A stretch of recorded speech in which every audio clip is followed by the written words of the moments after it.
It is May 3rd, 1987. The stars of the NASCAR Winston Cup Series are at Alabama International Speedway, the track we know today as Talladega Superspeedway. Today, with a crowd of over 135,000 in attendance, history would be made, good and bad. Welcome to Checker Past and Present and the story of the day, NASCAR avoided tragedy.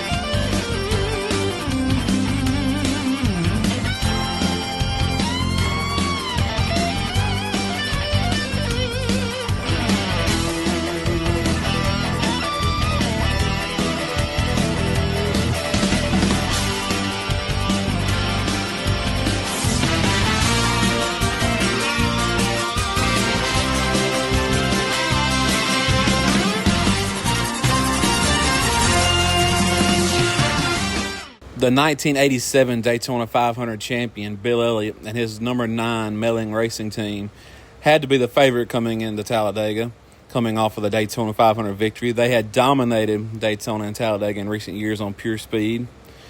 And once they got into qualifying, it was clear the 9th team still had the same mojo. Awesome Bill would set a record that still stands to this day and will never be broken unless some major rule changes happen, with a lap of 212.8 miles per hour to grab the pole. Joining him on the front row was Bobby Allison, with Bobby's son, Ricky Davey Allison, starting third. It was evident early in the race young Davey would be Bill's biggest threat, but on the 21st lap of the race, nobody would be worried about who was the fastest car. On lap 21 of the race, as Bobby Allison raced through the tri-oval, his engine let go, and pieces of the engine cut down his right rear tire at an estimated speed of 210 miles an hour. When the car went around, it would become airborne. He would hit the catch fence, ripping apart a big section of it before Bobby's car would wind up back on the track collecting other cars. Thankfully, Bobby was okay after the wild ride, but the attention quickly turned to the fans. Some debris had went into the stands, but thankfully only 4 fans were hurt and there were no major injuries involved. Even though no life was lost, NASCAR knew they had to do something. The incident that day in 1987 would lead NASCAR to implementing the use of restrictor plates, creating what would be considered plate racing now. The plates would cut the horsepower and create the pack racing that we see on superspeedway racing today.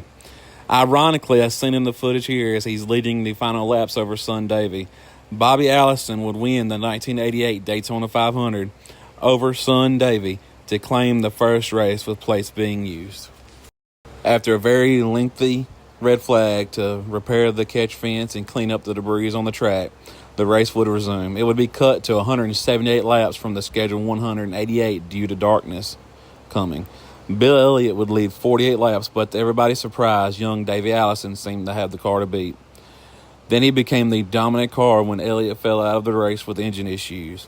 Davey would lead 101 laps in total on the way to his first win. The newest threat from the Alabama gang had emerged.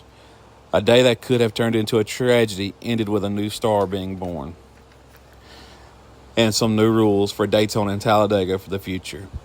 Thank you for watching. If you like this content, don't forget to like and subscribe. Thank you.